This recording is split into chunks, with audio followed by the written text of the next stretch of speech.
big warm welcome to all of you. We're going to dive in, and again, this is driven by all of you in terms of what we cover. One of the things that we received in our annual client survey is, look, how do you connect the strategy of the business to the execution in IT? That's an easy thing for me to say. It's a hard thing to do sometimes.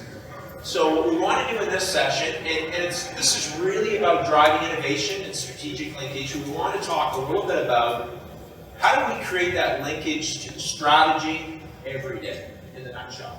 And I've got a great panel of experts here today, all senior leaders in IT. And I'm going to have each of them introduce themselves. We're going to start with Newman, and then we'll work our way back. So, Newman, go ahead. Yeah, a pleasure to be here, everyone. So I am currently the CIO at Springtide Holdings.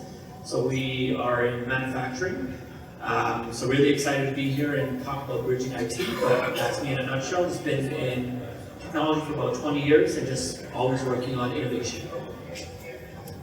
I'm Warren Morris. I'm Vice President of Technology for Eagle Rock, a beverage distributor. I never think of myself as a technology person. I actually started, I'm a sales manager for years. Went to technology, was in Eagle operations as long as I've been in technology. I get moved because our company wants technology in all of the departments. So that's why they get moved around. So I think of myself more as a pyramid than a technology. I've been doing it about 30 years. Awesome. Welcome.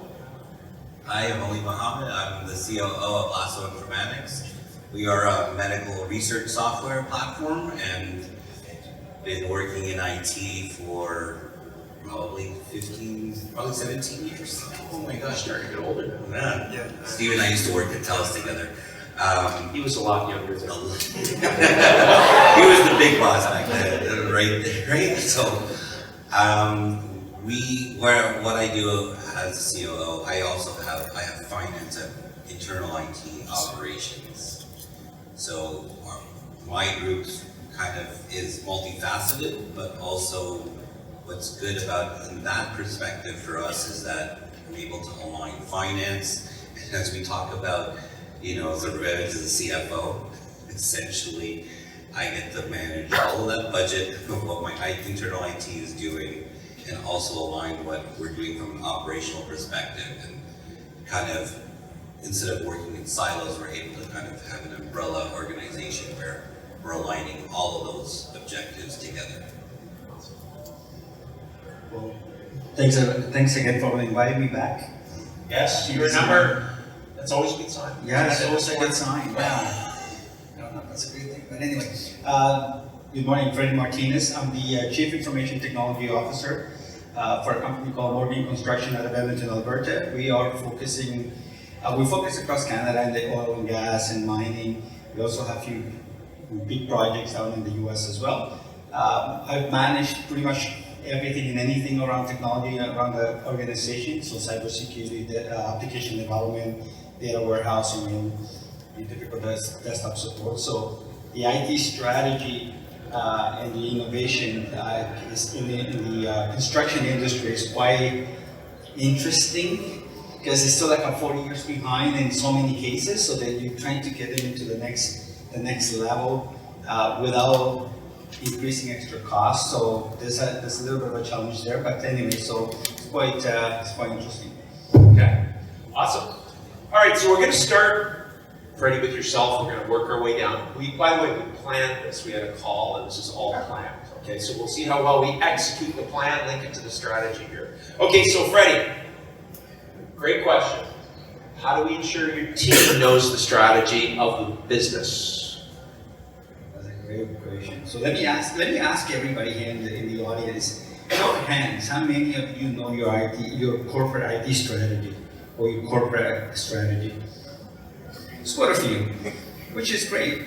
Well, what I found that a lot of the times, as you start moving from a manager to a director, even to the high level, sometimes you don't even get to know what the corporate IT or the corporate overall strategy is. So understanding what that strategy is supposed to do and where you're supposed to be going is going to be key. From there you can end up developing that strategy. So what I end up doing in the past, and I've done it every time I get a chance, is I get quite intimate with the strategy of the organization, understanding what that, what they want, where they're going, what's going to make them tick, not tomorrow, not a week from today, but the next 3 or 5 years. Understanding what that is going to be, so that way you can actually start building your own strategy. Now, from there, my perspective is, by building your own strategy, you get your own roadmap or your balanced scorecard, whichever works for you. I develop it so that way my team understands it. So now I'm bringing it down to the lower level to them understand where they fit within that organization, within the overall strategy. So giving them a vision on where their work contributes to, on how the company is going to succeed, is a key piece for them to continue moving things ahead. And of course, that opens it up for innovation, that opens it up for really understanding, when they make decisions on the different type of technology, especially when we work with corporates, is understanding, okay, what laptops we go buy. I go back the account manager and say, well, we need this, no, we need that. Everything ties back to what that strategy looks like. So they understand it right from the lower level, and we measure it by using a balanced scorecard methodology that allows us to really see where we are as we move forward. Okay, awesome. All right, so we're working our way through. We understand the strategy. Our teams understand the strategy. How do you drive alignment? So they understand the strategy. How do you drive that ongoing alignment to the technology and what the team does every day? Well, one of the things that we do is, one, with our OKRs, we drive that and building on. What's an OKR? Objective key results, right? One of the things that, and just building off of what Freddie was saying, it is super important that everybody understands the corporate strategy and the objectives. And from there, what we're doing, and a lot of times, we talk about our business outcomes, and John was saying that in one of the keynote speakers from Lenovo, that business outcomes really drive a lot of our decisions. So a lot of times, based on our OKRs, what I try to do with my team is I break it down and say, here's what my business objectives are for the group. And I ask each one of my team members to come up with their own OKRs to drive alignment, mainly because the buy-in is a lot easier. Because if you're driving your own particular objectives based on our corporate strategy, the one thing and the only constraint I actually ask people to do is keep it simple. Don't go crazy on how you're going to implement. And I know that picking and choosing the technology, a lot of the team members will like to get into the weeds with me. And not that I don't understand the weeds, but if they can't simplify what they're trying to do, it becomes convoluted and very hard to manage and try to get to your objective. So what we do from an alignment perspective and making sure that our team members are aligned is that they are choosing their own objectives and kind of giving out those OKRs that they want to achieve for the year. And then based on that constraint of keeping it simple and also financial management, don't go crazy on costs from a financial side, you get a lot more buy-in because now they're choosing something or working towards something that once they've chosen, they know that it's achievable for themselves and driving that alignment there. And the other thing too is I also make my team get into it. Because we're multifaceted teams, we have finance, we have internal IT, we also have operations. When everybody's completed their OKRs, I do get everybody in a kind of an all hands, and we're a smaller team, I think we're about 12 people in my group. Everyone presents to each other what they're gonna do, what's the objective, just to kind of break down those silos. And you're not necessarily having one person work on a particular project that's overlapping. Yes, I may know it, but if the other team members don't know that, and they don't know what other people are working on, you kind of get overlapping, conflicting activities. So that's kind of what we do. Okay, awesome, thank you. Okay, so your team knows the strategy, you built alignment with the strategy. Or in a perfect world, we wouldn't have to do anything else, but things change. There's iterations. You have line of business leaders that have to continuously align. How do you manage that on an ongoing basis? So the easiest way to make sure you're staying on task is know what your task is. So we do a lot of, so we have a monthly thing where my department meets with the other departments. Question of what is it you want from us? What are we going to do? Does it make sense? Does it really meet the band or the company goals? And we always walk away with what is it that you expect us to do? Give us our task. Then we have weekly and bi-weekly meetings inside with those that are assigned time. I want to give my team very specific time things so we can go back. We know we did them. Then monthly I'm back with the other departments. We did what you asked. Did it create what you thought it was going to create? Do we need to make adjustments to what we're doing? Sometimes you find out we asked for that, but we really wanted to ask for something slightly different, or they didn't really act like we did, so we make adjustments there. But the big way to stay on task, I always tell my team, they say don't lose the forest for the trees. That's my job. I'll find out which trees and I will tell you which ones are we cutting, which ones are we planting, which ones are we pruning, what are we going to do it by. Then we're going to go back and say we did what you asked us to do. We're happy to do something different if that didn't get the results you wanted. But we just try to be very specific with what is it we were supposed to do and when. We did it. Did it do what you thought we should do? And then we adjust from there. There was a bit of that in what Steve Farber talked about today, which is do what you said you were going to do. Just to double click on that, when we did our prep call, you talked about building trust with the line of business leaders. Maybe a couple of comments on that process and how you build trust. Trust? Yeah. One, we like to give credit to people when they do things. I find that my people, because they don't get a lot of exposure, they love when they get to go attend a meeting with me if they were the person who ran the project or whatever, and they can speak on it a little bit so that they know that their work is valued and appreciated. It also lets the people above them know why they're paying those people on my team. People like to be appreciated, people like to talk about what they like to do. So we do try to get people who maybe wouldn't normally interact with higher executives or people who are just looking 5 years in the future to understand these guys are the ones who actually make those things happen. And so we do that. And I think that helps create trust when people know they're valued and they know other people respect what they did. Awesome. Newman, so strategy, alignment, adjustments to the strategy. We're all here because technology is awesome and it's cool and we love all the new technologies emerging, but how do you adjust that? Like based on a breakthrough technology, how do you calibrate that with strategy? How do you manage that? Yeah, no, that's a great question. And I'm going to build on what my colleagues have said, right? Technology is evolving.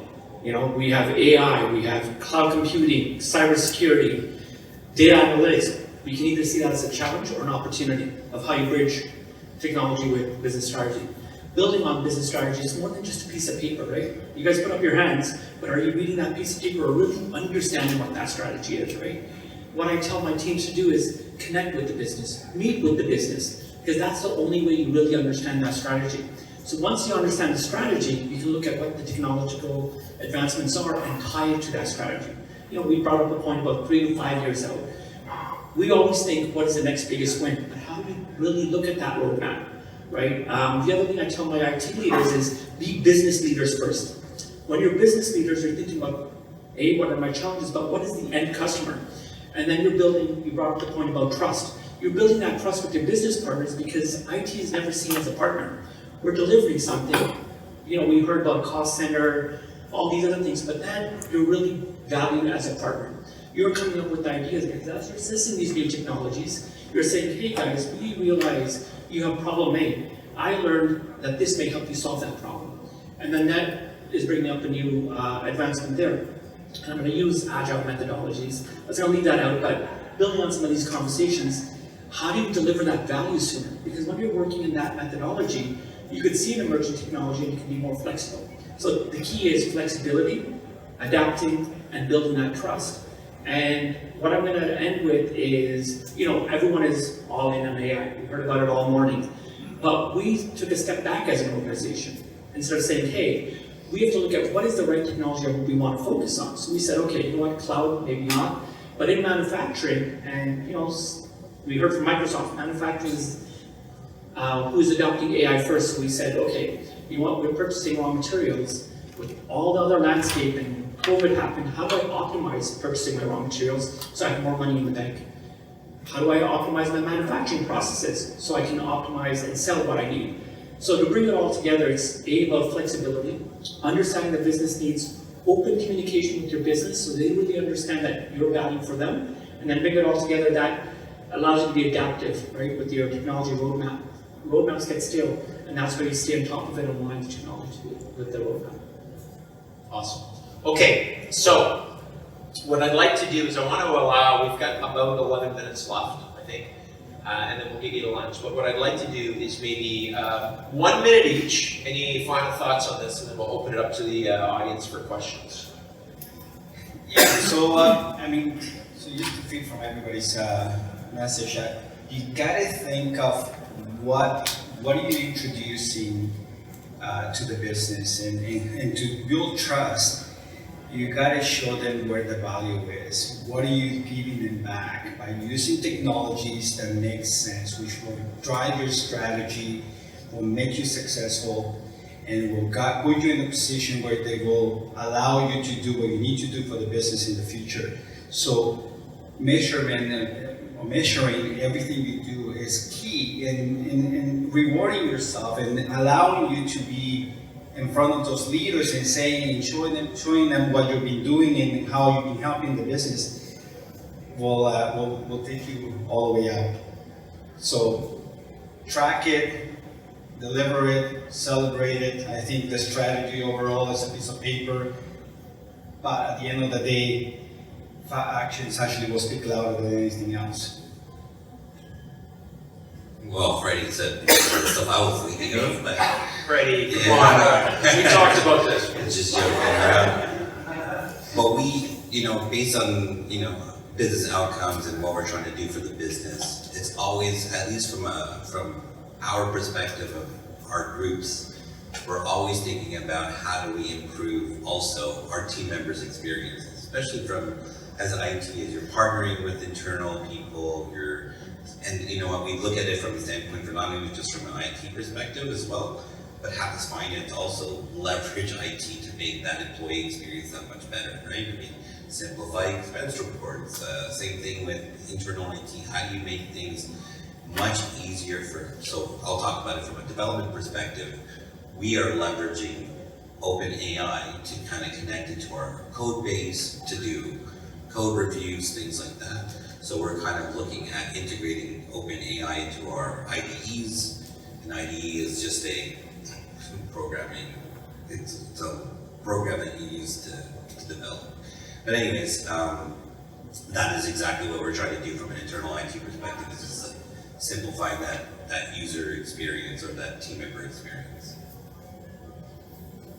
So with keeping my team focused on strategy, we did, and this seems kind of corny, we actually got them together and asked them to come up with 3 things that they thought they could do that actually affected it. Because what I hear from them a lot of times is, what does that got to do with me? I can't do anything with that.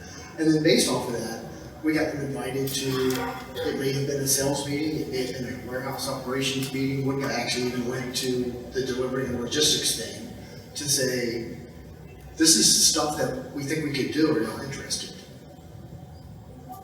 They feel involved, they now feel like they actually can help with the strategy of, this is where we need to be in 3 years, this is where we need to be in 5 years, and I now think I can do something.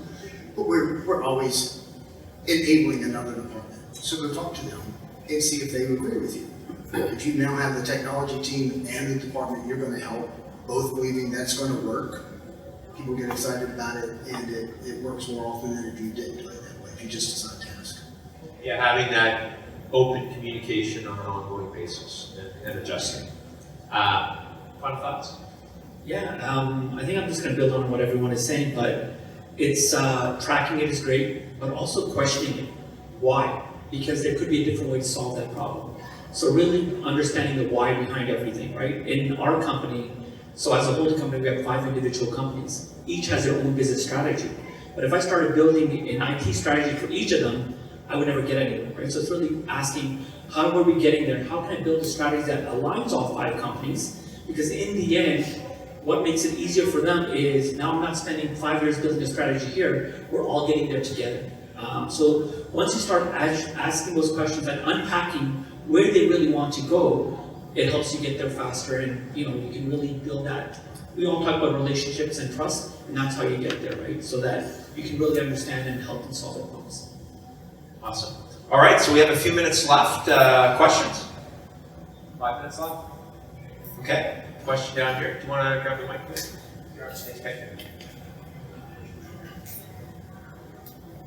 Hi guys, I think today, with everything that's going on, with the markets and all the policies and whatnot, there's a big pressure, and since COVID, there's a big pressure to reduce cost, become more efficient, things along those lines. And so one of the challenges that I find from an IT perspective is, we were talking about this in this conference, technology is moving very, very fast. So there's always this fear of missing out that many of the departments feel about. They always want the latest thing, the latest laptop. Everybody's complaining about the laptop's too slow, or the servers are too slow, or we have too many outages. At the same time, from an IT perspective, we're trying to, stay up to speed with these things, and it's hard to also reskill people that fast. So the IT department always looks like it's failing in many cases. Whether it's security, whether it's uptime. So how do you go back to business and say, listen, we need more resources, we need to spend more to achieve your goals, where you have a CFO who's counting pennies, and really push it down and say, make do with what you have. And the problem with IT, I think, is there are a lot of areas of waste. Sometimes when you take a step back, you go back and you do find waste. But a lot of times that waste is because people have asked for it. Hey, I need this platform. So you get the platform and you take a little back at it, 3 months later they're not using it. But the next time you ask the why or you push back, they go back to business. So we couldn't make that sale, or we couldn't do such and such because IT is not supporting us. So I feel we're always sort of battling that with business, trying to support them.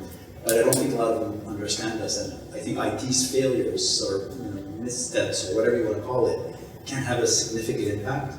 Whereas sales guy doesn't meet his quota, life goes on, unless everybody's not meeting their quota, of course. But how do you balance meeting business goals, getting the funding that you need, and getting that mind share from the CFOs particularly, and sometimes from the CEOs?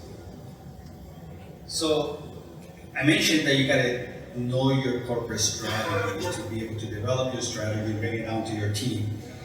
Now you got to take that around and take your IT strategy up to your leadership. So your CEO, your CFOs, and your VPs and so forth. So what I done is I actually sat with those guys and walked them through what the standardization of the projects would be. What is the new flavor of the month or the flavor of the year or whatever the case is going to be. So they understand when tomorrow they come and say, well, I want that application, I want AutoCAD, or I want whatever.